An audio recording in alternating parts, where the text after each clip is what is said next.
how to promote your music in social media, how to gain more streams, how does Spotify algorithm work, and does every artist need to be in TikTok nowadays? Answers for that questions and many more you will hear in that podcast. My name is 𝐕𝐈𝐃𝐄𝐎, DMC Style, multi-platinum awarded artist, songwriter, and music producer from Russia, and I welcome you in this vlog and podcast, Music Business in Details, for every new and upcoming artist to gain more knowledge and to make less mistakes.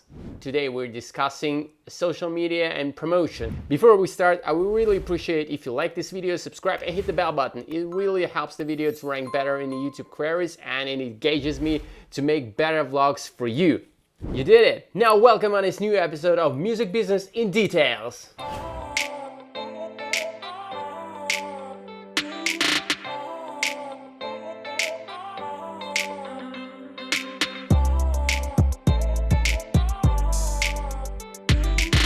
In the beginning of every podcast, I want to say that I'm truly sorry for my English because it's not my first language, so sometimes I get say grammatically wrong things or forgot some words, but I really try to do my best. So today's guest is an amazing person as always. For the last decade, he has been a highly sought after digital marketing guru. While studying a business at Morehouse College, he became immersed in the thriving Atlanta music industry surrounding him. It wasn't long before he had found his niche as a specialist in the science of music marketing. Through his StreamLord music marketing agency, he and his team has helped hundreds of independent and major label artists to gain fans and viral exposure for their music. Meet the guy who can make your song super popular, Sean CYPHA Holder. Thanks for having me. Me. Awesome. So let's start from the beginning. How and when did you start working in the music business? Yeah, so I've been working in the music business since about 2014, 2015. Was always passionate about music. I used to look up record sales as a kid and read every Rolling Stone and Source and Vibe magazine I could get my hands on. I went to college to start studying business with a concentration in marketing, and was always savvy with social media, so it was very natural for me to start doing freelance social media marketing campaigns for a lot of different types of companies. Being in Atlanta, I kept on running into recording artists after recording artists, and it became clear that this was the niche to just focus in on and go all out with music marketing. And I haven't looked back since. Yeah, awesome. So as you work in music marketing, let's make the straight question. Before releasing a song, how much money should an artist invest on promo? That's a good question. So there's going to be a very wide range of artist budgets, whether we're talking about a major label artist or an independent artist or even independent artists at different stages of their career. I would say do not allow your budget to dictate when you're ready to start releasing music. The very first thing that an artist needs to do is figure out what their sound is and who they're making music for. So you have to hone in on that niche, and if you haven't released music at all, then you're not aware of what you need to spend money on. So the first step is identifying the sound, identifying your audience, and then allowing that data to inform your decisions on what record or video or project you want to put your marketing budget behind. Yeah. So what can you tell about like the overall strategy for an artist to make a career as a musician? Because now there are so many people that want to go in the music industry, but they don't realize anything about it. Right. So we're in a very saturated market to where there's no real barrier to entry for people to make music. So there's more competition than ever. Fortunately, there's also more tools than ever that allow us to get your music to a worldwide audience. The very first thing, again, is to figure out what your sound is and who your audience is. And then it's about targeting to get in front of that audience and then nurturing that audience so that you can retain them. So I see a lot of artists focus on just going viral or focus on having a big moment or pour tons of money into ads. But if there's not a follow-up strategy for how to retain that flame and add gas to the fire and keep those fans, then it kind of is just a moment that comes and goes. So the first part of the strategy is identify, target, gain that bit of traction, learn from it, and then figure out how am I going to keep these people around? What's the follow-up content? And how am I going to keep this audience in my funnel and build a fan relationship with them? It's not enough to just have one splash. We all get saturated with so many different artists, so many songs, so many videos, things that we love, but then we don't see the follow-up, and our attention is now diverted to the next artist and the next song. So very critical to know, once I do have someone's ears and eyes, how do I make sure that I'm able to reach them again and further build that fan to artist relationship? Yeah, that's true, because the attention span is so low, like 3 seconds, that people start to forget what the song was and what the artist was, and you just always should keep creating something to get that attention, like from that people. Okay, so what can be the common mistakes in music marketing, like of an independent artist? Yeah, so one of the most prevalent mistakes, and this really is an artist's fault, it's the landscape of streaming, is botting. So the go-to strategy for the last couple of years is, let me go and pay playlisters to get Spotify playlist placements. Unfortunately, because that's become so lucrative, there's a ton of scam artists who are building playlists with botted followers and botted fake streams. The biggest blunder we can make is to focus on what I call vanity metrics. So there are numbers that look nice, but don't mean anything. So if we're just chasing streams or just chasing views, but they're empty botted streams and botted views, then we're not making progress at all. We're not building a fan base. And actually, we're working against ourselves, because you're not outsmarting Spotify's algorithm. They can tell that those streams are botted, and it's negatively impacting your ability to get on algorithmic playlists and continue to organically build a fan base. So number one mistake is going and either just outright buying streams, or going and paying a playlist curator who doesn't have authentic playlists. They do exist, but they're becoming fewer and far between. And it's very easy to just go to someone who's promising you a certain amount of streams, pay to get on their playlist, and little do you know, they're all junk. They're not real listeners. Yeah. So what can be like the common pitfalls in music marketing? Like, for example, when the artist hires someone, what to pay attention in that person? All right. So the number one red flag is someone promising you a certain amount of streams. So if you go to a music marketer or a playlist curator and they say XYZ amount of dollars for this amount of streams, you should run for the hills. There's no way for an authentic marketing campaign to know exactly how many streams, because one, if it's real promo, your song is a major factor. The curator's taste is a major factor, and the listener's taste is a major factor. So there's no way to exactly pinpoint a stream count. So anytime you see a company selling campaigns in that manner, you should be skeptical. You should have follow-up questions to figure out, is this really an authentic way to promote my music? Yeah.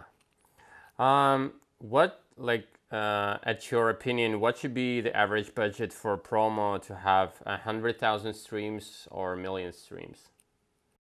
So to kind of revert to the last point I made, is that's going to be very, very different artist to artist, genre to genre, song to song. So I think that's kind of a mindset shift that would be very helpful for artists and managers to kind of readjust how they're setting their goals. It's very nice to say, okay, we have 100,000 streams or we have 1,000,000 streams, but be very conscious of whether these are listeners that I'm going to be able to retain. Are these high quality streams? All streams are not created equal, which is something that, you know, everyone doesn't know. So I think we just need to readjust our goals and figure out whether just being able to say I have 1,000,000 streams, is that really the goal, or is the goal to build a fan base that you can monetize and build a career off of? Well, yeah, because there are so many artists that are trying to reach for the numbers, so they just spending money for the ads, just trying to reach for the number, and when they reach the number, they don't understand what to reach next, another million of streams, but that doesn't make any sense because you need to gather audience around you, not just spending money to have like certain number and certain like goal for it. Right, right. What can you say, like the steps that every artist should make when they release a song, and what pieces of content, for example, they should make like for a promo? Great question. So the very most important thing, it's all starting from the music. So if you don't have the highest quality mix and master that you can, then you're not presenting your music to the world in the most professional manner that you can. So start there, making sure that you have a high quality recording that you're proud of. Make sure that your cover art is attention grabbing. It's the packaging for your music. It's the first thing someone sees before they even decide whether to listen to the song. They're seeing the art. So kind of taking that as an opportunity to build another connection with the fan, rather than just dismissing, oh, it's just the cover art, and it kind of something that just goes to the wayside, and we don't give much thought to. Video is also incredibly important, as artists know, but music videos are expensive, right? So music videos right away for every release might not be an option for an artist, but it's not the only way to have video content surrounding the song. You can often get a lyric video done for much cheaper than a music video. And it's another way to provide content around the release. We often see artists move on from their releases a little bit too quickly. So, Oh yeah. yes, and I can understand that. It might be old to you. You know, you've recorded this song 6 months ago, a year ago. You're ready to share your new music with the world.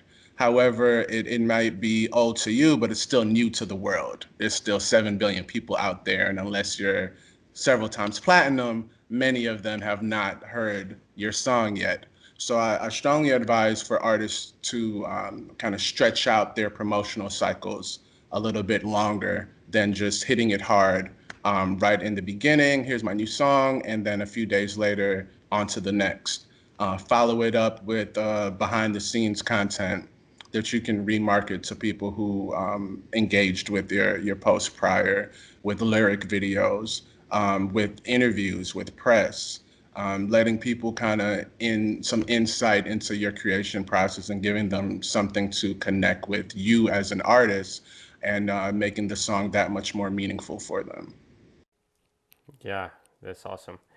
So let's talk about Spotify. So how can a new artist make a strategy of his release in Spotify? And can you tell like the most popular question, how does the Spotify algorithm works?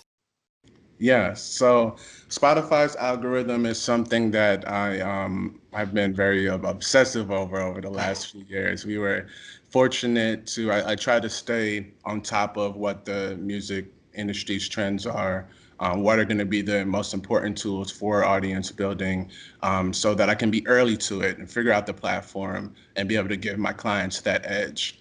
So we started looking at Spotify's algorithm and playlisting several years before everyone knew that you needed to do this.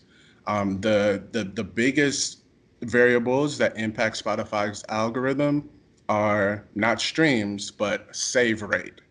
So Spotify wants to know, for every person that listens to this song, how often are they saving it to their library?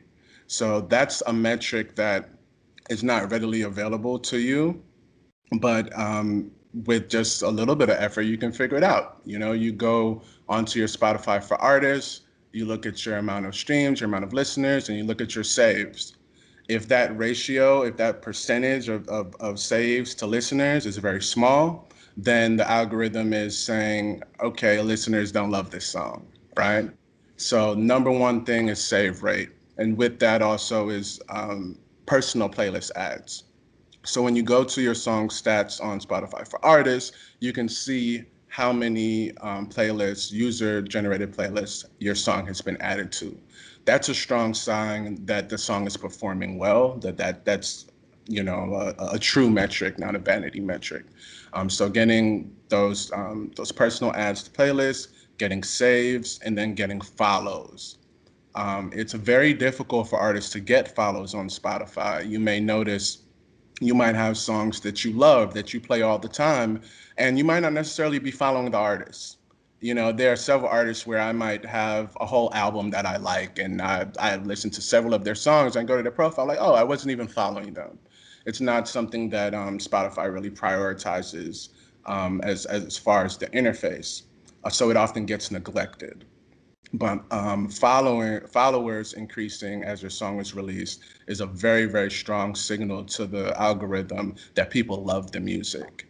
It also sets you up to benefit from Release Radar, which, if you're not familiar with, is one of Spotify's algorithmic playlists. So when releasing new music, provided that you give Spotify at least a week out to go onto their submission tool, every person that follows you will get your new release in their release radar, every single one. So this is one of those opportunities to get back in front of a warm audience that already loves their music. So anytime that you can get in front of new fans, whether it's pre-release, whether it's on social, encourage them to go follow your profile. That's one of the best things you can do long-term growth-wise, and it sends incredible signals to the algorithm that people love this song and we should keep on recommending it. Yeah, that was just the answer with a lot of gems. Uh, yeah. So can you tell please how the artist can push his track to Spotify playlists? Yeah, so if you go onto the Spotify for Artists app, there's a submission tool. To take advantage of this, you'll need to schedule your release out. So there's a mistake that I see independent artists make often is they'll submit to whatever digital aggregator they're using, whether a TuneCore, DistroKid, or whatever it is, and they just want the song to come out as soon as possible. That's not what you want to do. You want to, if I'm submitting my song today, I want to schedule the release date out for several weeks. The longer time that I can give for that, the higher the chances that Spotify will consider you for their own editorial playlist. The ideal time would be 6 weeks plus. Um, Well, Yes. So a lot of independent artists are like, I never land editorial placements. Well, that's a big reason why is if you're not giving Spotify at least 6 weeks, you're probably not even considered, right? So there are, of course, exceptions to this rule, but for the large part, you really, truly increase your chances by giving them that full 6 weeks. At the very minimum, you want to give them a week because this will allow you to get that release radar to at least get it in front of your own personal audience. So to go in a little bit further detail on the submission tool, they'll ask a few things to get an idea of what kind of song this is, you know, what region, what vibe the music is. But the most important thing on that pitch sheet is the very last form, where they're asking, what else are you doing to promote this record?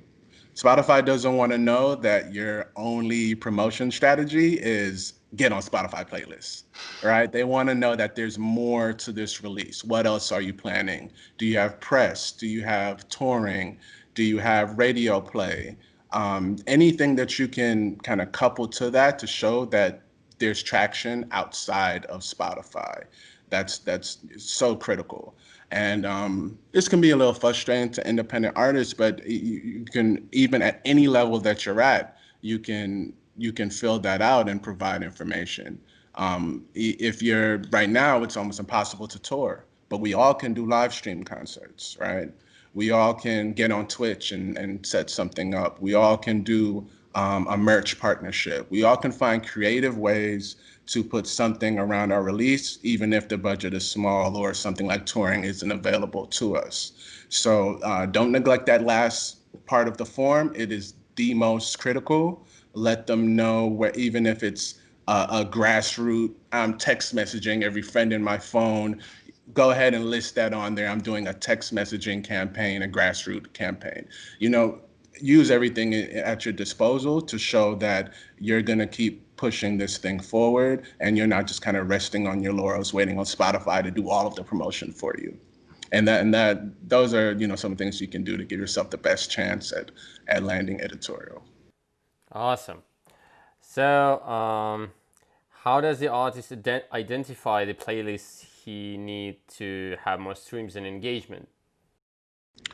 So it's very easy to kind of get tricked by these playlists that are botted, which is why it's important to, you know, find people who can kind of sniff them out for you and care about getting you on organic playlists, which is, you know, why you would work with a company like StreamLord Music Marketing to kind of help you navigate something like that. But oftentimes you can tell if it looks too good to be true. It often is. Oftentimes the data won't make sense. You know, if you're on a playlist there's nothing wrong with a multi-genre playlist, but if there's everything from jazz to country to EDM to rap on this one playlist, and it's saying that you're getting thousands and thousands of streams from it, chances are that's not the case, right? You know, if you put yourself in the listener's shoes, what listener would be, what circumstances would I be listening to this playlist that doesn't even have any type of cohesion? It's not even the same genre, right? So sometimes it's just that obvious. You can kind of look at it and see that this isn't authentic, that this wouldn't even make sense. You know, who would be listening to this playlist? Other times it can be a little bit more tricky and you might need professional help to help you vet through that process. Yeah, for sure. So can you tell how does the artist start to promote himself on YouTube and Google? Yeah, so YouTube is still the biggest platform for music consumption. It's where the discovery is happening, right? So YouTube ads can be a very powerful tool for bringing views to your profile. However, this is often one of those places where I see artists go for just the cheapest views possible, right? Or they use a service that just gives themselves, okay, 10,000 views for this amount of dollars, you know? Nothing wrong with having an estimate, but if someone is selling you an exact amount of views for exact amount of dollars, chances are it's botted and you're not fooling Google. So the best thing that you can do is make sure that when you're targeting, you're getting in front of people, targeting your ads, you're getting it in front of people who are actually fans of the kind of music that you're making in locations that make sense for you. And I think that's, you know, the primary focus should be making sure that that targeting makes sense. Yeah. Okay. How to promote then your music in Facebook and Instagram? What can be the difficulties and how not to spend all the budget just for nothing? Right. That's very easy to do. So I'm going to give a little. I'm going to share a little cheat code for doing your Facebook and Instagram ads and making them just incredibly more effective. Awesome. There's something called Facebook Pixel, right? So it sounds a little high tech, a little intimidating, but it's very simple. All it does is leave a little tracker to allow you to know who it is that engaged with the page that you took them to. So on your Facebook ad manager, you would set up a pixel that would be on the landing page that you're taking this listener to. This will allow you in future campaigns to retarget ads to the people who engage with it prior. And so now you're in front of a warm audience that already knows you and is already on the journey to being a fan, rather than a cold audience of people who've never heard of you, and you're starting all over again, building that fan-to-fan relationship. And that's something called Facebook Pixel, and you can find it on Facebook Ad Manager. Yeah, but can you tell which page should artists promote? Like, for example, if he has a release, and what page he should promote in a Facebook and Instagram ads? Does he need to make a smart link with all the streaming services, or better to have just Spotify link just straight to the song, or YouTube? Right. So both of them can be effective for different reasons. If you're targeting ads and you're going directly to Spotify, you're probably going to get a bit better of a conversion rate because there's less steps. You're going directly there. And that also sends great signals to the algorithm to be sending traffic from off of platform into Spotify. So it definitely makes sense to run those type of ads, story swipe ups on your Instagram if they allow you to do that, and direct people to your artist profile. However, in order to incorporate the Facebook Pixel strategy and retarget and really build that fan relationship, you would need to use a smart link.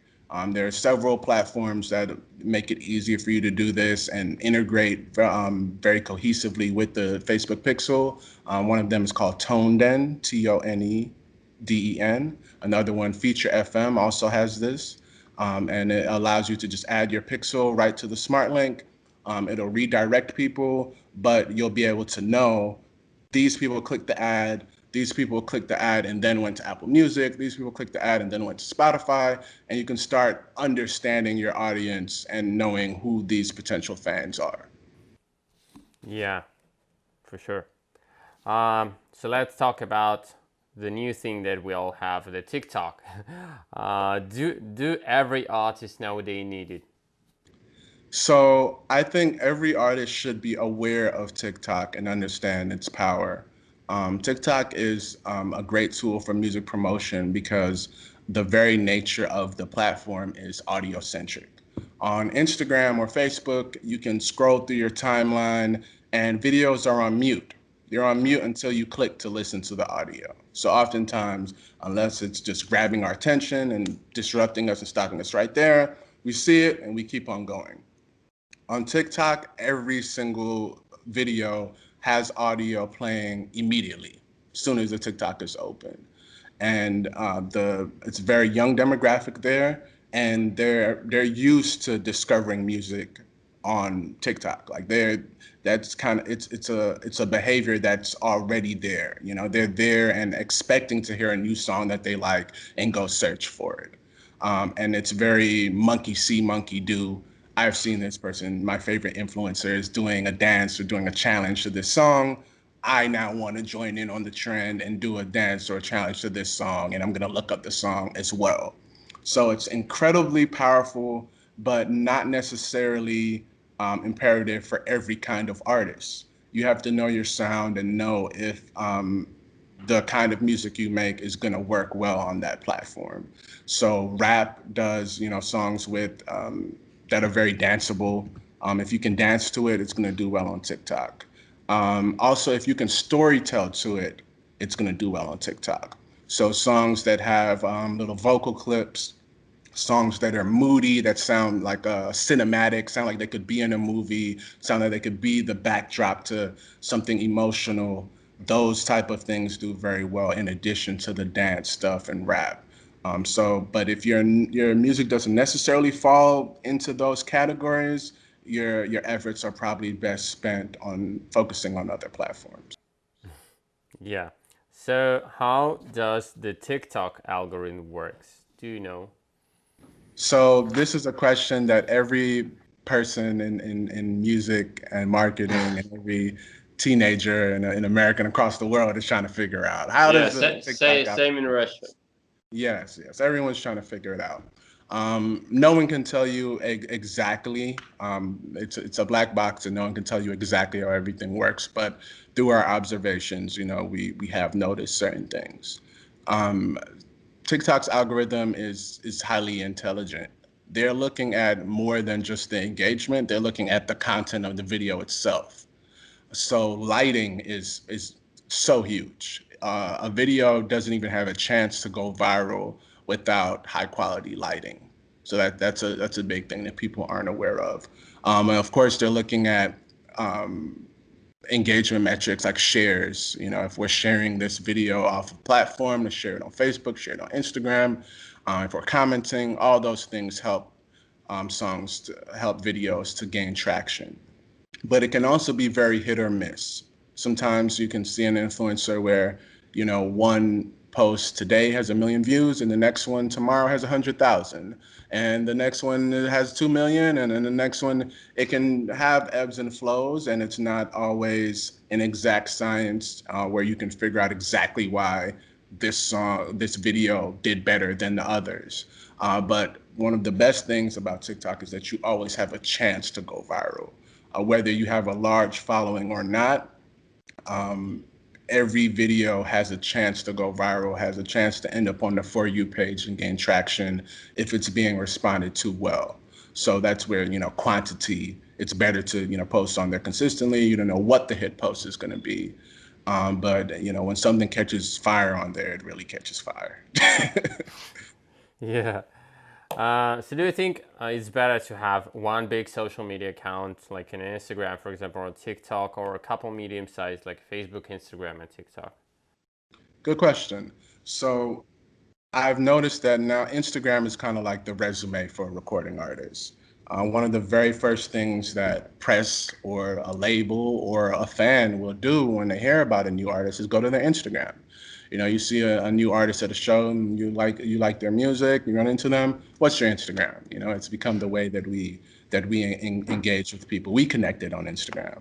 Yeah. So so I think that's something that no artist can afford to ignore at this point. Instagram has to be a part of your strategy at this point. And with that, very naturally comes Facebook. You know, people have kind of started to overlook Facebook now as, you know, these kind of younger platforms that are more catered to teenage demographics are gaining in more popularity. But there's nothing like having an engaged base on your Facebook page. Something that's very underutilized is Facebook groups. Now you can create a group of your most engaged fans within your page, and Facebook will allow you to invite people who like your page to now join the group. The reason why that's so important is because on your regular Facebook page, on your Instagram, your posts are being shown to such a small percentage of your followers. In the groups, you're getting in front of a much larger chunk of your followers, right? And it's a much easier way to have a direct connection with your fans, and comes back to just building that relationship, artist to fan relationship. So Instagram, every artist should have it. TikTok, your music should at least be on TikTok, right? It should at least be there. But unless it's up your alley as far as the style of music you make, not necessary for you to make it a focus. But definitely Instagram. Take a look into Facebook, your Facebook page and your Facebook groups, and then utilize Facebook Ad Manager to now take that data. Okay, these people engage with my post here. These are the people I want to continue to market to and touch again on the next promotion.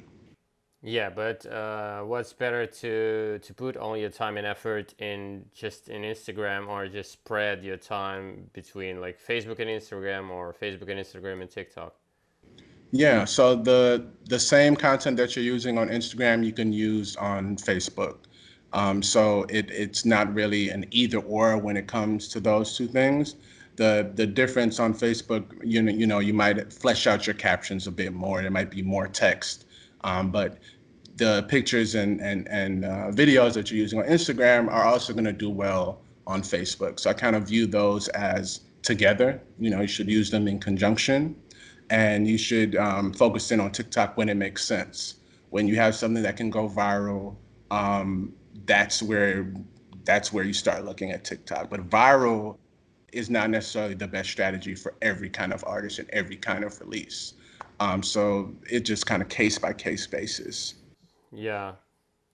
Yeah, and just speaking about the viral, I don't think like if you're creating some piece of content, it doesn't matter a song or a clip or a Vine video. Like if you're thinking that it will be viral, it won't be viral.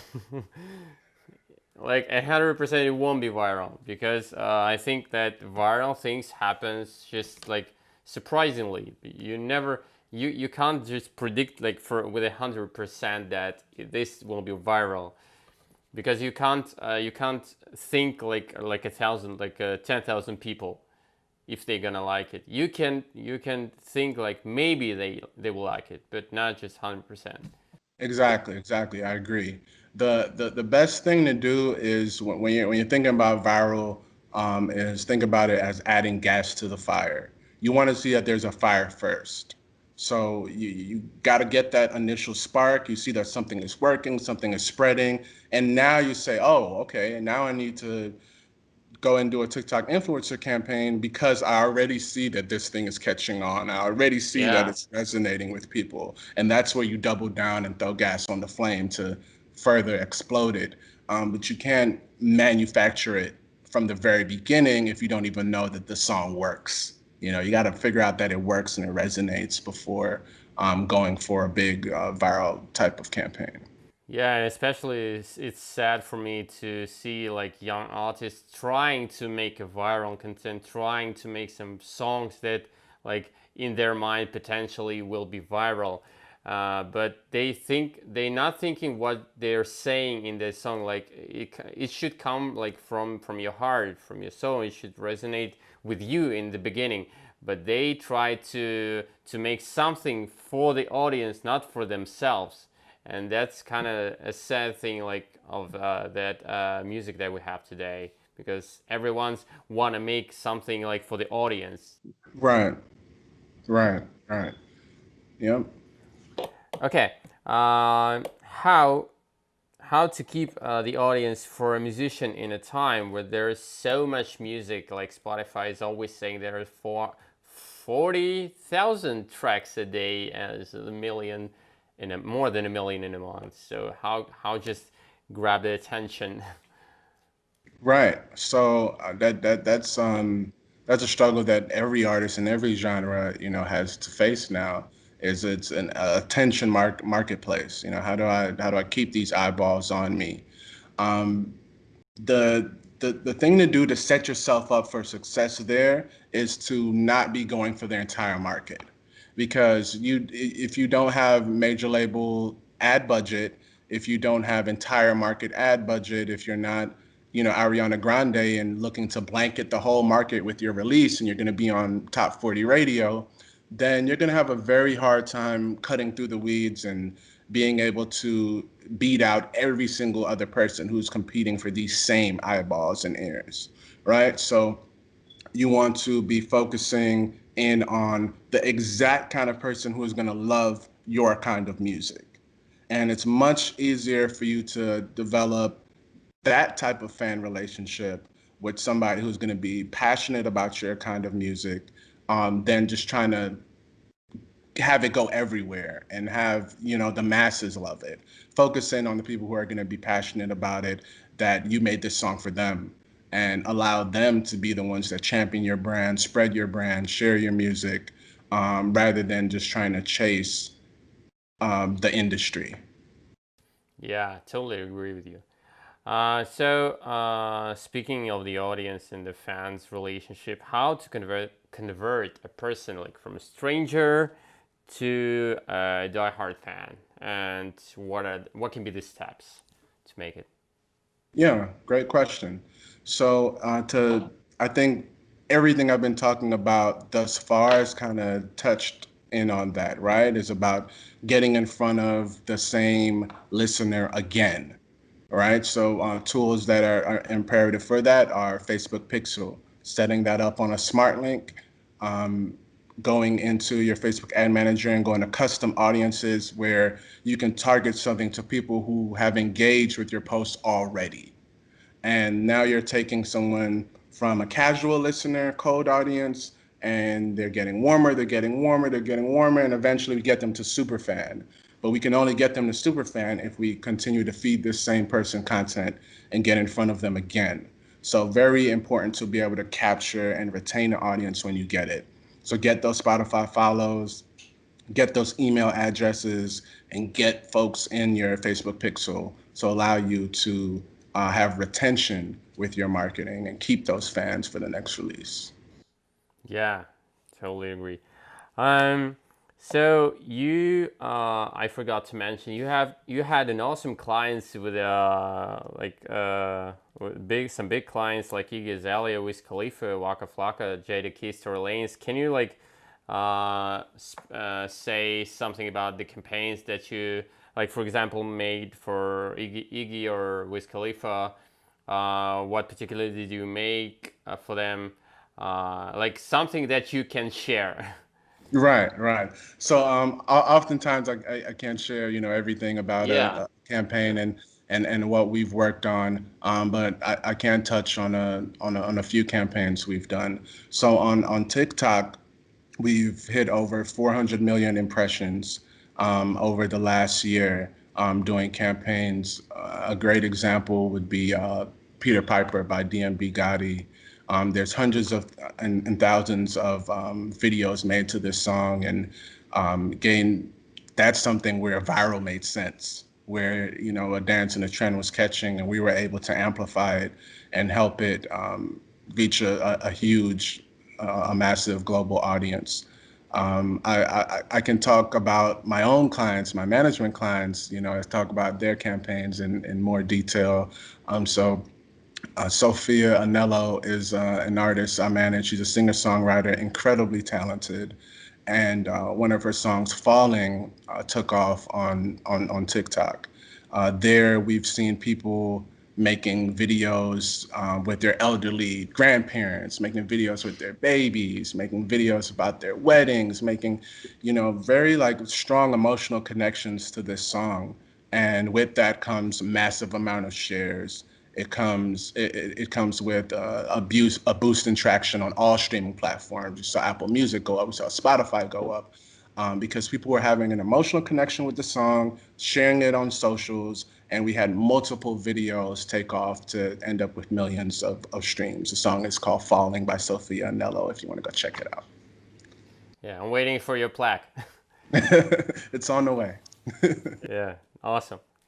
So as you mentioned, you manage artists. Can you tell how long do you work with your artists and what achievements you already have, like besides that the great campaign in TikTok?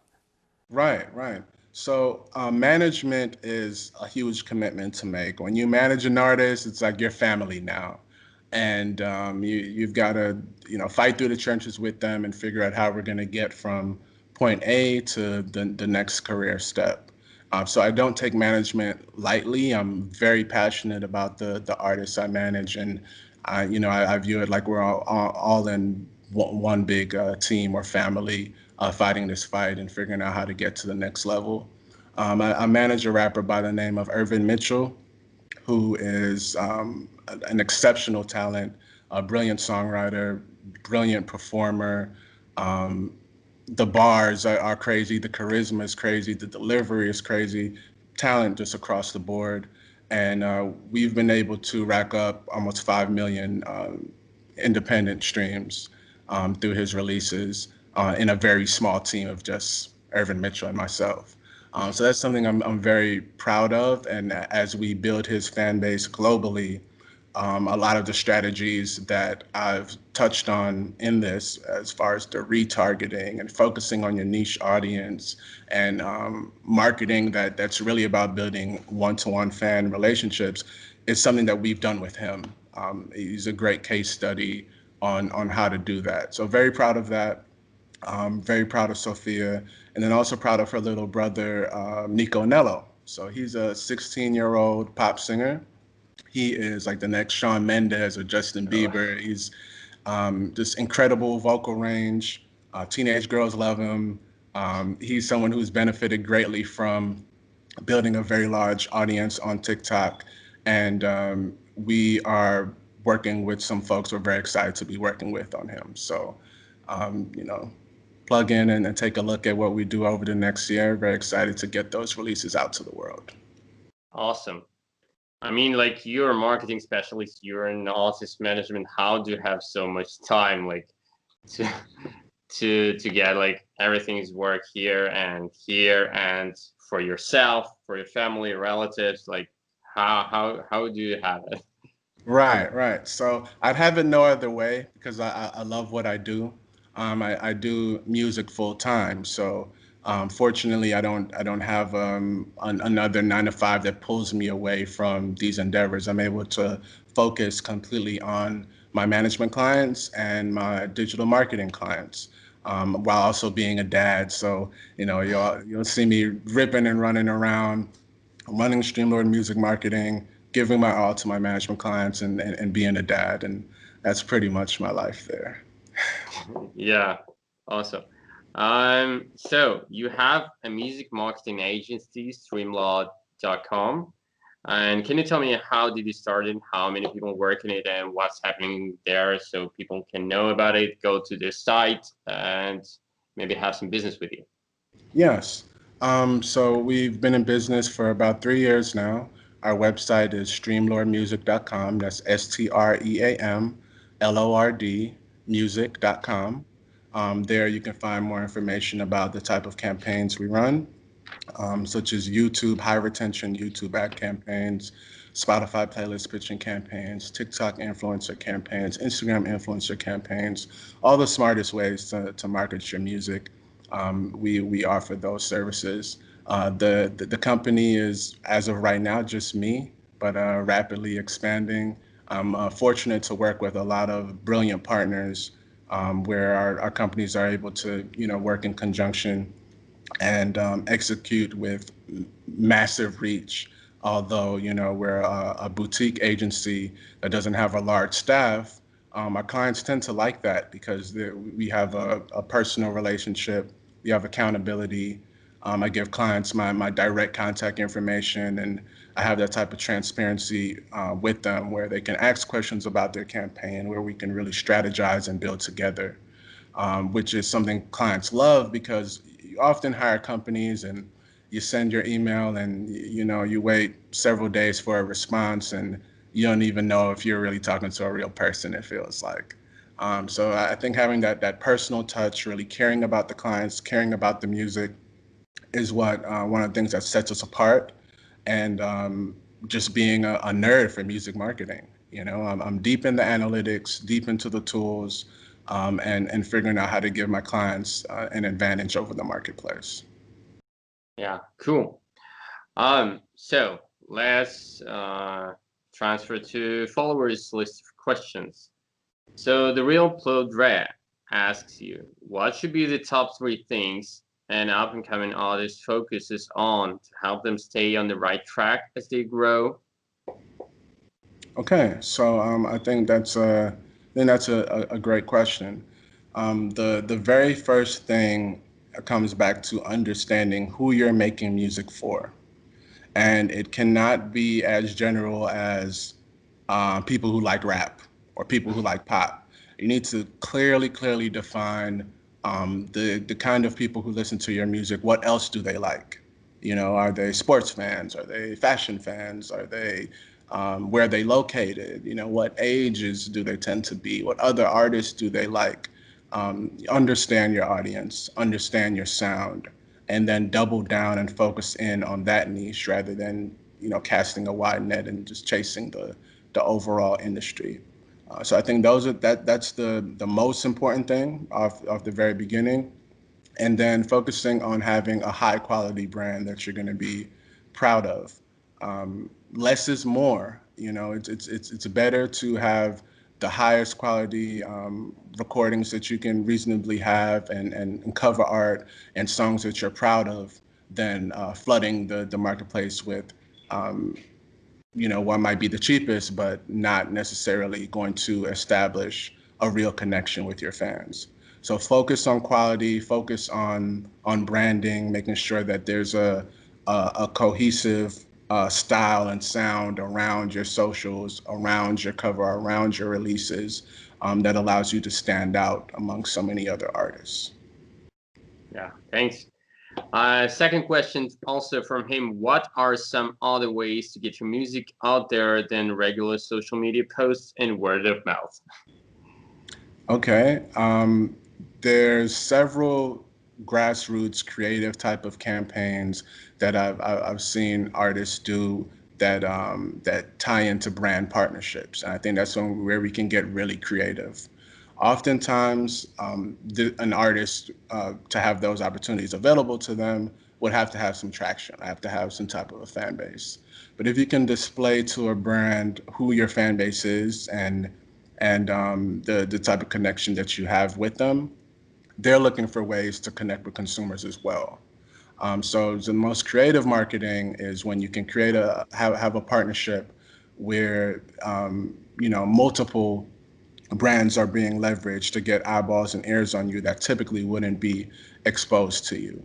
The same type of strategy can be applied to working with other artists. Collaboration and being able to share fan bases is so critical. It's from the very beginning of music, collaborative forces have helped things to go further, and it's just more important now. A big part of building a relationship with your fans is building trust and being able to communicate with your fans and then also collaborate with other artists that they're familiar with gives you that social proof, gives you that trust, allows them to see you in a different light and be exposed to you in a context where they're more open to checking out the rest of your music.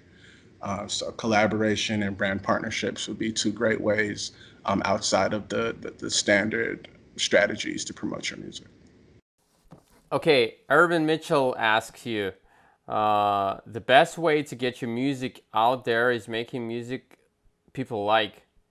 Oh, sorry, he didn't answer. He didn't ask anything. So Irvin Mitchell just said the best way to get your music out there is making music people like. Find your niche and make quality work. Everyone should stop trying to market poop.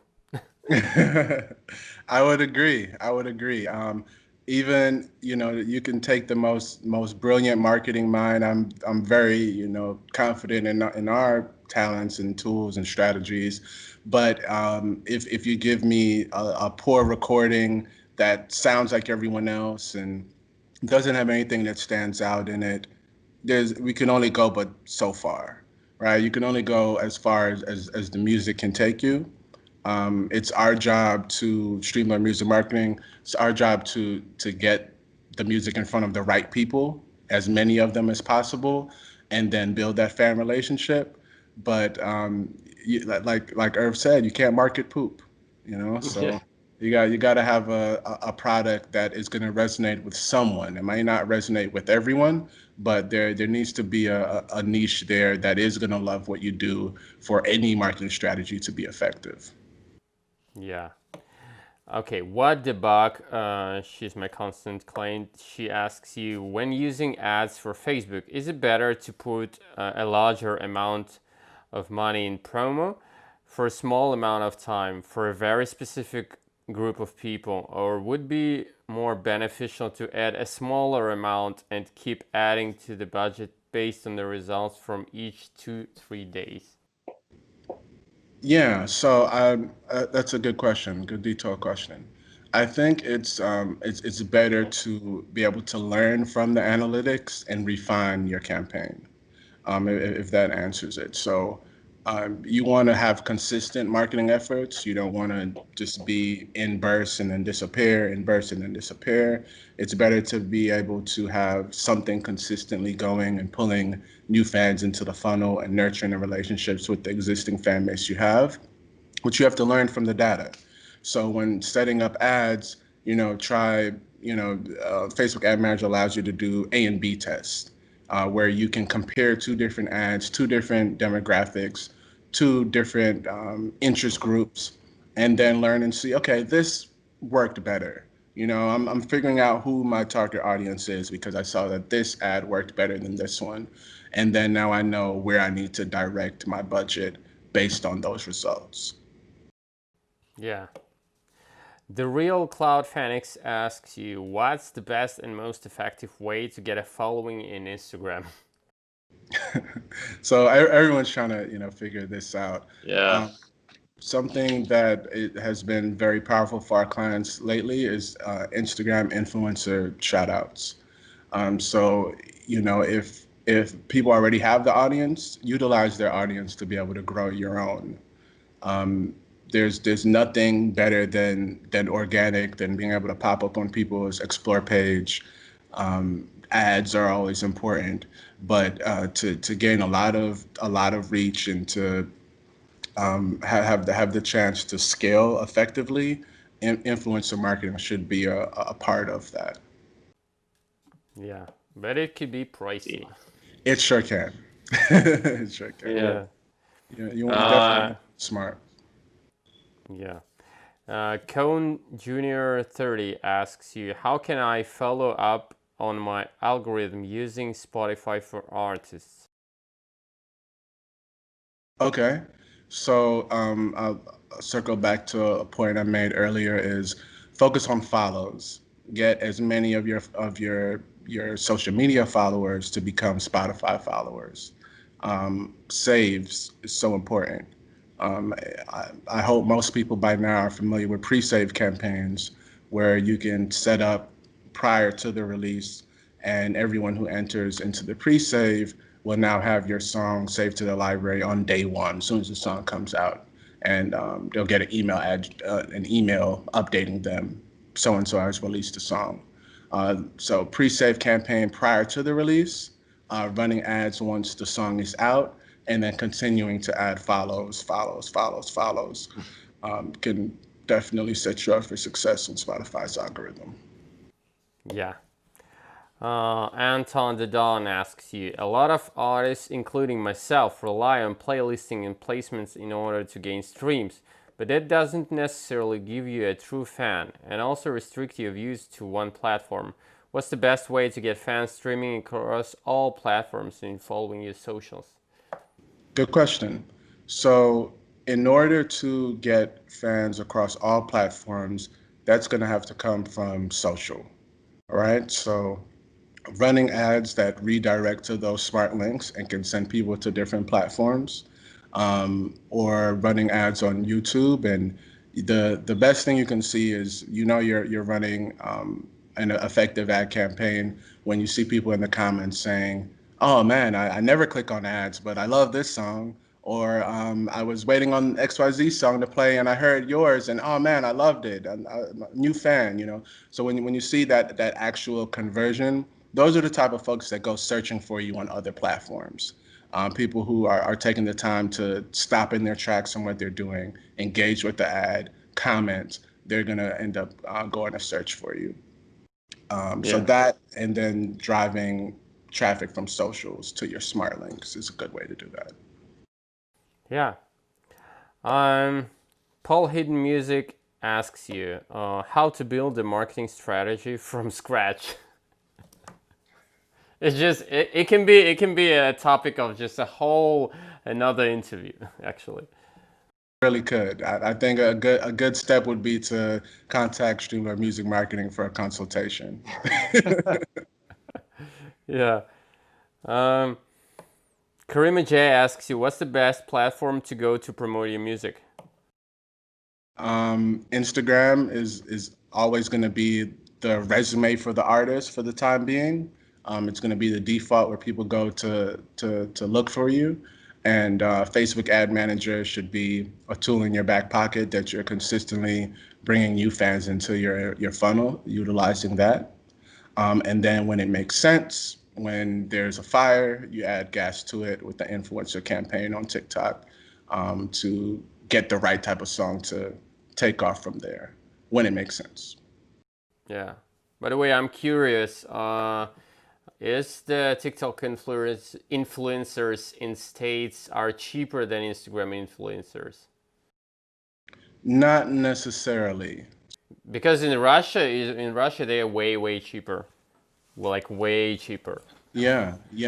So on TikTok, you have a lot of people who recently went viral, who got catapulted into being an influencer unexpectedly or a few weeks ago. You know, they've woken up now and they have several 100,000 followers that they didn't have, a month ago. So you can find folks who, where it's, more cost effective to go on TikTok with a campaign, but to get the big viral reach where you're getting top influencers, that's when that's going to end up being more pricey for you. And micro influencers on Instagram would be cheaper in that type of situation. Yeah. Okay. We're done with the questions. So now we go into the Blitz poll. You should answer quickly, but not necessarily monosyllabically, okay? Okay. Okay. 3 artists that you dream to work with. I look forward to working with Drake.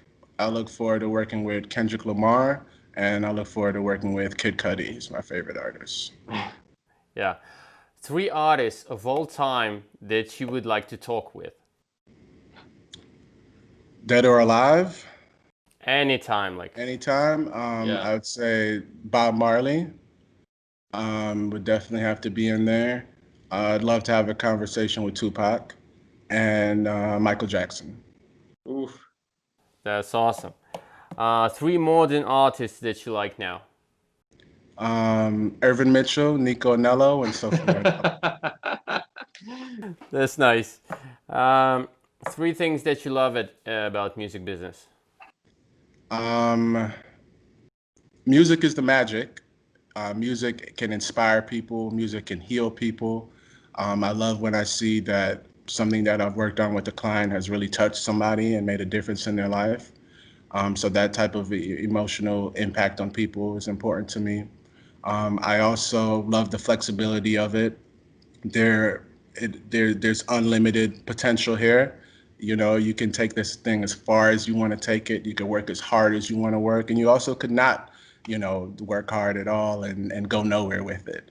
So I like having my fate in my own hands and having just unlimited potential for what we can achieve. 3 things that you want to change in music business. I want to make industry standard fair. I think the default for industry standard is to take advantage of artists. And for so long, recording contracts have been in everyone's favor but the artists and predicated on being exploitative. So I want to be able to redefine the business model to where artists are no longer being taken advantage of, and fair is now what we consider the standard. I'd also like to see more executives of color. I think the people who are in decision-making roles for certain kinds of music should be reflective of the people who are creating that music.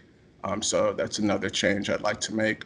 I'd also like to see how we can leverage music in other arenas of business. So I see so many collaborations between the tech industry, and I would like to see the tech industry work more in conjunction with music in ways that haven't been executed before. Yeah, awesome. You have $100. How would you spend it on a promo of 1 track? I would do a targeted ad campaign to figure out who my audience is, and then that would give me the insights I need to figure out how to follow up, to know what song to promote, who to promote it to, and take it from there. $5 a day? Potentially, and I think there's no one size fits all. All the advice I give are general strategies that do work across the board. But as far as the specifics of what we'd spend a day and how we do it, would have to make sense for that artist and their scenario. So. Okay, if not music marketing, what would you do for a living? If not music marketing, I would be an entrepreneur, and I would probably be at a tech startup out in Silicon Valley. Okay, Cardi or Nikki? I'm from the Bronx, so Cardi. Okay. The most important music track for you? The most important song, just Yeah, yeah, like any for you. for me, "Electric Feel" by MGMT is probably my favorite song ever. You know, it's a kind of I can't hear that song and not be instantly put in a good mood. I think all is right in the world when "Electric Feel's" on. Cool. If you would go on an inhabited island for a week, which three music albums you would take with you? Ooh, which three albums? Yeah, that's tough. For how long? For a week. Oh, just for a week? Well, if the week is right now, I've been listening to Big Sean's Detroit 2. I love that album. Been listening to that a lot lately. I'd also I'm on an island, so I want island vibes. So I'm gonna go and take my Bob Marley and the Wailers' greatest hits, and I think that'll do me well out there. Well, I'm supposed to give three. I think that's two. And the last one would be this Kendrick Lamar album that no one's heard yet. You know, where's it at, Kendrick? You know? ready for Cool. him to drop that. The contest. What would be the prize?